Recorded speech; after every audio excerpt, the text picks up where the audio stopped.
Let's go through a few sleepers to watch for in the late rounds and in the undrafted free agent pool. Back in 2020, Kyle McCord was at St. Joseph's Prep in Philadelphia. There he was teammates with 2024 first-round pick Marvin Harrison Jr., as well as Jeremiah Trotter Jr., who just won a Super Bowl ring with the Philadelphia Eagles. McCord is now ready for his shot in the league.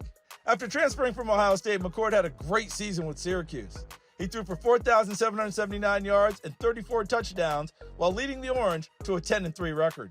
McCord learned a lot about playing quarterback from his father, Derek, who played QB at Rutgers.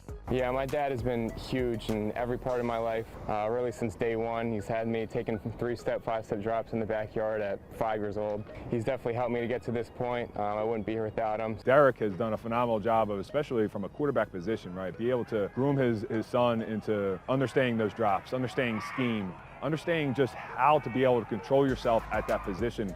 And he has that sense of calmness and that calm, cool, collected attitude and that confidence, though, that he's going to get things done. There's not many quarterbacks his age that have a command of the football the way he does. You know, his power, his accuracy. He has a sense to be able to get out of the pocket and hurt you with his arm and his legs, which I think goes a little unknown, but you know, we obviously don't want him running around all the time, but he can make that happen as well. Mostly a pocket passer, as that's what they say in most of the recruiting sites, but I'm able to get outside the pocket, make plays with my feet, and beat the defense with my head, making smart plays and always trying to get the ball in my playmaker's hands. That's probably the biggest part of my game, and I'd definitely say I'm a little bit of an underrated outside the pocket. Sometimes, later in the draft, a familiar name is called that really rings a bell with all the fans who are watching.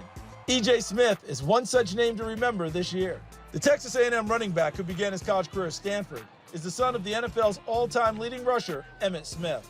He was a terrific running back at Dallas Jesuit High School, where he understood everyone, especially in Dallas, would know him as Emmitt's son, but he was more than okay with that. He and I have had that conversation, and I think the expectations are no different than what he expects of himself.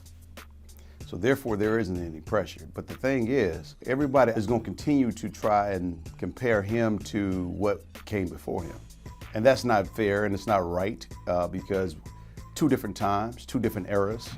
I just think everyone wants to see the next apparent so quickly, so soon, that they'll never allow children the ability to be themselves. And I think he understands he has to be himself. A dad that has the wisdom of football. I've never seen him as a legend. I've always known he's a legend, but you know, it's just different when you have somebody like him in your house. And you know, just being able to have him in the house, you know, is a great opportunity for me too. Myles Hinton, an offensive lineman from Michigan, is another prospect whose father's a former first-round pick. His dad, Chris, went 4th overall in 1983, and he was part of the famous trade that sent John Elway from the Baltimore Colts to the Denver Broncos. The elder Hinton had a long, impressive career and is even in the Colts Ring of Honor. In 2018, we met Myles and his brother Christopher, who has been on a few NFL practice squads since 2022 and is currently with the Chargers. Myles, unlike Christopher, did not grow up loving football. When we met him, the game was still relatively new to him. So my mom, dad, and brother was kind of big, but I'm not gonna lie, not until I was probably 10 to 15, I didn't really care about sports. I think it was my 8th grade year of football, and I got a sack, and it was just so exciting and fun, and I was like, it's pretty fun. And at that time, O-line wasn't that big in middle school because it's kind of just step left, step right. But now it's more complex and it's more fun to me.